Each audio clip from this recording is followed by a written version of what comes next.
Oke, bismillahirrahmanirrahim. Assalamualaikum warahmatullahi wabarakatuh. Selamat pagi, siang, sore, malam teman-teman yang nonton video ini. Perkenalkan, nama aku Talida Putri Syafril, bisa dipanggil Talida. Saat ini aku sedang menempuh pendidikan profesi psikologi di Universitas Gadjah Mada atau UGM. Alasan aku bikin video ini karena aku udah membuat suatu janji kepada diriku sendiri dan kepada Tuhan. Ya, jika aku diterima di profesi psikologi UGM, aku ingin membagikan pengalamanku mengikuti seleksi profesi kemarin di UGM ini. Dan harapannya video ini semoga bisa bermanfaat juga untuk teman-teman yang menonton, insya Allah. Jadi langsung aja ya mungkin teman-teman, kita ke tahapan seleksi profesi psikologi UGM. Aku mulai mencari informasi pada bulan Desember tahun 2024. Nah, di bulan Desember itu aku mencari secara mandiri di internet, di Google ya. Jadi program profesi psikologi yang lagi buka. Terus yang muncul tuh UGM lagi buka pendaftaran. Nah, untuk timelinenya sendiri nanti aku munculin di sini ya. Timelinenya nanti teman-teman bisa lihat. Nah, setelah aku dapat informasi timeline pendaftarannya, yang aku cari tahu adalah berkas-berkasnya yang dibutuhkan apa saja. Nah, itu juga alhamdulillah sudah ada lengkap di websitenya Profesi Psikologi UGM. Nanti aku tambahin di sini juga untuk berkas-berkas yang dibutuhkan. Oke, setelah tahu administrasi dan berkas-berkas yang dibutuhkan apa saja, yang aku lakukan adalah buat akun di UGM dulu. Jadi teman-teman bikin akun di UGM. Jadi pada saat itu kan setelah melihat yang agak butuh waktu lama itu adalah sertifikat TPA, sertifikat TOEFL, ITP, surat kesehatan sih kalau aku pribadi yang nggak lama, mungkin sekitar 2-3 hari itu bisa diurus. Nah, tes TPA ini kan kita harus milih jadwal, terus juga nunggu hasil sertifikatnya dari lembaganya gitu. Jadi menurutku butuh waktu. Dan satu lagi rekomendasi, karena administrasinya juga membutuhkan rekomendasi dari 2 orang untuk kita, bisa dosen pembimbing akademik, dosen skripsi, ataupun atasan kita pada saat bekerja, misalkan sudah bekerja gitu. Nah, kemudian 2 rekomendasi itu karena kan kita akan membutuhkan bantuan dari orang lain ya, dari dosen ataupun atasan kita, maka tentunya kita harus siap-siap dari jauh-jauh waktu untuk menginformasikan bahwa kita sedang ikut seleksi, jadi kita membutuhkan rekomendasinya gitu. Nah, setelah itu yang aku persiapkan kan tadi udah tahu tuh 4 yang urgent yang harus di-prepare. Jadi pertama aku sendiri tes TPA-nya itu kemarin aku nggak mau ribet, jadi aku mengambil tes yang online, yaitu di tes TPA Bappenas. Nah, teman-teman bisa dapat informasi jadwal dari tes TPA sendiri ada di websitenya koperasibapenas.go.id. Nanti bisa dilihat di situ ada berbagai jadwal yang disediakan. Nah, selain itu di Bappenas itu aku juga ambil tes TOEFL-nya di situ. Jadi tes TPA sama tes TOEFL-ku online di Bappenas. Dan perlu diingat, kemarin kan aku baru mulai mencari info di Desember ya, Desember awal. Nah, sementara penutupan pendaftarannya itu waktu aku ikut di 4 Januari. Jadi aku ada 1 bulan untuk persiapan administrasi gitu kan. Kemudian ya dari berbagai jadwal yang disediakan saat itu, yang memungkinkan untuk aku ambil di weekend Sabtu Minggu, karena aku waktu itu masih bekerja, yaitu ada 4 jadwal di Sabtu Minggu, jadi ada di 2 minggu yang berbeda. Jadi singkat cerita, akhirnya aku ngambil tes TOEFL ITP di tanggal 14 Desember. Kemudian untuk tes TPA-nya di tanggal 15. Jadi Sabtu aku tes TOEFL tanggal 14, besoknya hari Minggu tanggal 15 aku tes TPA online. Tapi ini teman-teman bebas, kembali lagi ke teman-teman preferensinya gimana, karena teman-temanku di profesi ini banyak juga yang ambil secara offline TPA-nya di lembaga yang sudah dijelaskan di website juga ya. Jadi kalau dari pengalamanku kemarin, aku mendapat surat keterangan untuk tes TOEFL sendiri itu di tanggal 16, 2 hari setelah aku tes TOEFL. Jadi tes TOEFL-nya tanggal 14, 2 hari setelah itu dapat surat keterangan. Surat keterangannya itu adalah surat yang menyampaikan bahwa sertifikat TOEFL ITP yang dikirim adalah asli, karena sertifikat officialnya masih dalam percetakan. Kalau aku pribadi kemarin yang aku upload sertifikat asli sih, karena alhamdulillah aku dapat sertifikat aslinya sebelum deadline, jadi aku masih sempat untuk upload sertifikat aslinya. Untuk tes TPA sendiri itu kan aku tes di tanggal 15 hari Minggu, lalu tanggal 18-nya aku dapat info skor dari tes TPA aku. Nah, terus di tanggal 19 Desember aku juga dapat scan sertifikatnya digital ya, lewat email, yang bisa aku gunakan untuk upload di UM/UGM. Nah, untuk tes TPA ini kan jujur aku baru pertama kali ya mencoba tes TPA, dan pada setelah aku mencoba selesai mengerjakan tes TPA-nya, tesnya, aku kayak yang pesimis gitu loh, kayak kok soalnya susah banget ya, ini aku yang terlalu tidak pintar atau gimana gitu kan. Tapi pas aku cari-cari di internet, ternyata tes TPA itu memang dibuat tidak untuk dikerjakan semuanya. Wow. Dan aku baru tahu setelah aku mengerjakan tes TPA gitu. Itu jadi kalau misalkan teman-teman nanti setelah mengerjakan, kok aku cuma mengerjakan segini ya nggak apa-apa gitu. Tapi tentunya ya kalau bisa dikerjakan sebanyak mungkin gitu untuk semakin meningkatkan nilainya. Nah, oke, tadi terkait tes TPA dan tes TOEFL ya, teman-teman. Selanjutnya yaitu terkait rekomendasi. Nah, rekomendasi ini sendiri, jujur aku kurang tahu, kurang paham apa saja yang digali gitu kan, kayak informasi tentang kita apa saja yang ditanyakan atau yang diisi, yang diberikan oleh pemberi rekomendasi gitu kan. Aku kurang tahu terkait itu karena di website UM/UGM sendiri kita cuma diminta untuk menginput, memasukkan email pemberi rekomendasi kita, 2 orang itu kita masukin emailnya. Kalau ya kemarin jadi aku hanya meminta email gitu dari pemberi rekomendasi aku untuk aku masukkan. Terus sepertinya dari UGM-nya sendiri by system yang mengirim melalui email gitu ke pemberi rekomendasi kita. Selain itu teman-teman, ini pesan dari aku, perlu pastiin lagi email yang diberikan oleh dosen kita atau misalkan mungkin atasan kita itu email yang aktif, email yang benar, tidak ada typo, tidak salah gitu, karena itu bisa mempengaruhi nanti emailnya nggak dapet gitu. Bisa aja nanti kita udah nunggu gitu kan, terus belum diisi-isi nih di website, belum terganti gitu bahwa rekomendasi sudah diberikan, apa ya kok belum diisi-isi gitu kan. Cuman bisa jadi itu disebabkan karena emailnya salah, jadi dikirimnya ke email yang salah, dosennya nggak dapet email, jadi kayak ya gimana, miskom kan jadinya. Jadi pastiin emailnya itu benar, dan kita juga pada saat input tidak typo ya, copy paste aja lah amannya gitu. Oke, setelah itu apa lagi ya? Setelah rekomendasi diberikan, administrasi juga sudah, itu tahapnya adalah membayar biaya pendaftaran. Untuk biaya pendaftarannya sendiri sebesar Rp500.000.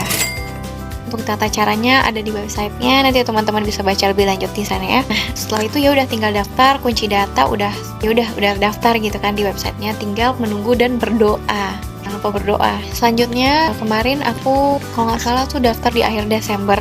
Nah, kemudian tanggal 13 Januari 2025 aku dapat email yang berisi tentang tempat, tanggal, waktu untuk seleksi substansi, dan di email itu diberitahu bahwa aku lolos verifikasi administrasi, dan selanjutnya yaitu tahap seleksi substansi yang dilaksanakan secara offline UGM tanggal 20, 21, 22. Nah, jujur kan aku daftar di Desember akhir gitu kan, ya Desember akhir sebelum deadline. Terus setelah aku daftar beberapa hari berlalu gitu, kayak ini kok nggak ada informasi apa-apa, aku bingung.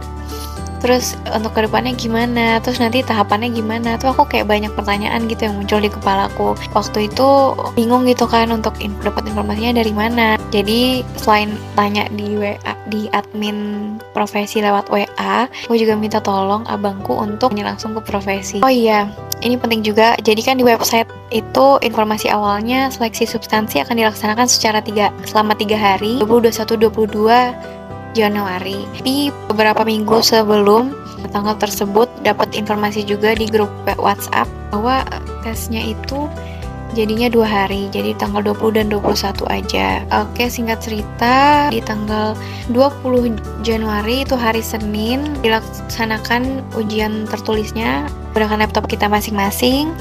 Dan pada saat itu sebelum tanggal 20 ini kita udah diinfokan di WA group untuk menginstal SEB Save Exam Browser. Hari H kita tinggal menggunakan SEB-nya untuk melakukan tes tertulis kita gitu. Tes tertulisnya itu berlangsung dari pagi sampai siang. Pengumumannya itu dilakukan pada sore hari menjelang malam jam 6 sampai jam 7 malam gitu. Jadi pengumumannya memang hari itu juga karena sistemnya sistem gugur.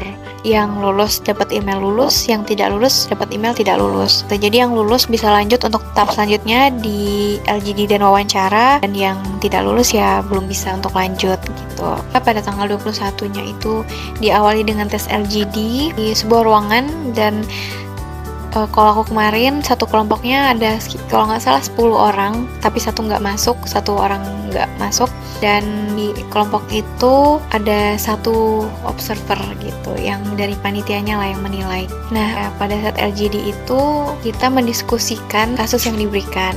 Jadi diberi sebuah kasus, dan ya udah kita diskusi aja di situ. Oh ya, untuk LGD-nya sendiri nggak lama sih teman-teman, sekitar 30 menit. Tapi kita alhamdulillah secara umum teman-teman sekelompokku keren-keren banget, diskusinya seru-seru banget, kayak kita bisa mendengarkan pendapat satu sama lain, dapat insight baru juga dari pendapat satu sama lain gitu. Jadi kayak yang jujur kayak setelah keluar dari ruangan setelah LGD tuh yang ngerasa diskusinya kurang lama ya waktunya, kayaknya kita tuh alhamdulillah cocok gitu satu kelompok, kayak frekuensi. Nah, waktu LGD kemarin itu kan selain dikasih kasus, ada beberapa pertanyaan yang diberikan juga terkait kasus itu gitu. Jadi ini mendiskusikan berdasarkan pertanyaan-pertanyaan itu. Nah, ya di tiap pertanyaan itu kan masing-masing dari kami memberikan opini, memberikan pendapat. Nah, kalau kemarin kan sistemnya yang memberikan pendapat, tunjuk tangan, terus nanti bisa berbicara gitu. Oke, nah setelah selesai LGD, kita saatnya interview, dan jam interviewnya kan sudah dibagikan di malam harinya ya. Jadi, kalau aku itu dapat di sesi pertama di jam 11 sebelum istirahat. Jadi di sesi pertama itu ada sekitar 4 atau 5 orang ya. Aku lupa. Dan masing-masing itu durasi yang dijadwalkan sekitar 45 menit. Terus ya udah di situ aku menunggu di dekat ruangan sambil ngobrol-ngobrol dan sharing-sharing juga sama teman-teman kelompokku yang sambil nunggu interview juga gitu. Jadi ya udah di bawah fun aja, sharing-sharing, kenalan, kan nambah relasi juga ya. Oh iya, sorry aku lupa sharing tentang tertulisnya. Jadi untuk tes tertulisnya itu terkait konsep-konsep dasar teori psikologi. Jadi teman-teman silahkan membaca kembali materi kuliah S1 teman-teman.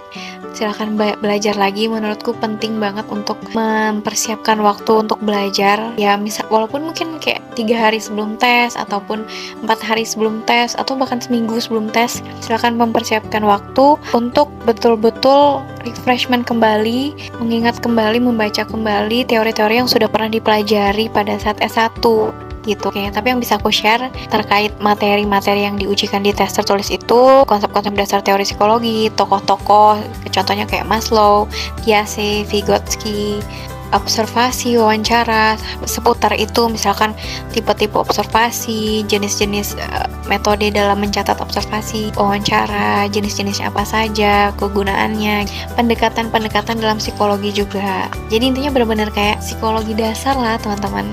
Terus udah setelah kita mengikuti serangkaian seleksi-seleksi yang diberikan, saatnya menunggu dan berdoa, mengencangkan doa di jalur langit, bertarung di jalur langit, menunggu pengumuman. Dan pengumumannya sendiri itu kan di tanggal 31 Januari. Alhamdulillah pengumumannya itu di jam 5 sore lah di website UGM. Selain itu, setelah itu teman-teman juga akan dapat email. Kalau aku kemarin tanggal 1 Februari ya, dapat email yang berisi bahwa aku diterima di profesi psikologi UGM ini. Itu ya udah mulai deh mencari kos, persiapan untuk ke Jogja gitu kan, packing segala macam. Di timeline tadi kan teman-teman ada lihat namanya pra-profesi selama 2 minggu. Nah, jadi waktu awalnya aku mikir pra-profesi nih mungkin dilaksanakan secara online kali ya gitu kan. Aku bertanya ke adminnya lewat WA sebelum pengumuman juga kalau nggak salah, untuk pra-profesinya itu apakah dilaksanakan secara online atau offline, dan diinfokan bahwa dilaksanakan secara offline gitu. Jadi ya aku udah dapat info itu agak jauh-jauh hari lah sebelum pengumuman seleksi. Jadi ya gitu, pra-profesinya dilaksanakan secara offline, yang mana berarti aku udah harus ke Jogja.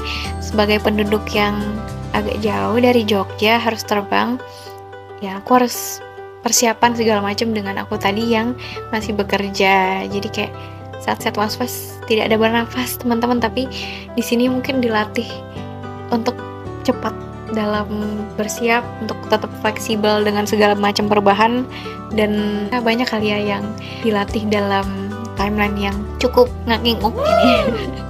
Oke, gitu deh teman-teman. Jadi mungkin itu sedikit banyak yang bisa aku bagikan. Mohon maaf kalau misalkan banyak kekurangan, banyak yang membingungkan dan terkait apa yang aku sampaikan. Misalkan ada pertanyaan, boleh banget tanya di komen. Insya Allah aku akan berusaha untuk menjawab sepengetahuanku, sepengalamanku gitu. Dan misalkan teman-teman mau terhubung dengan aku di Instagram gitu kan, karena aku sebetulnya lebih aktif di Instagram.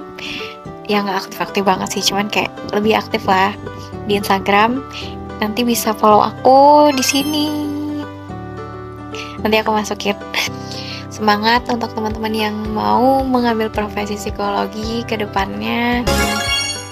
Persiapkan segala sesuatunya dengan maksimal. Oke, mungkin sekian dari aku.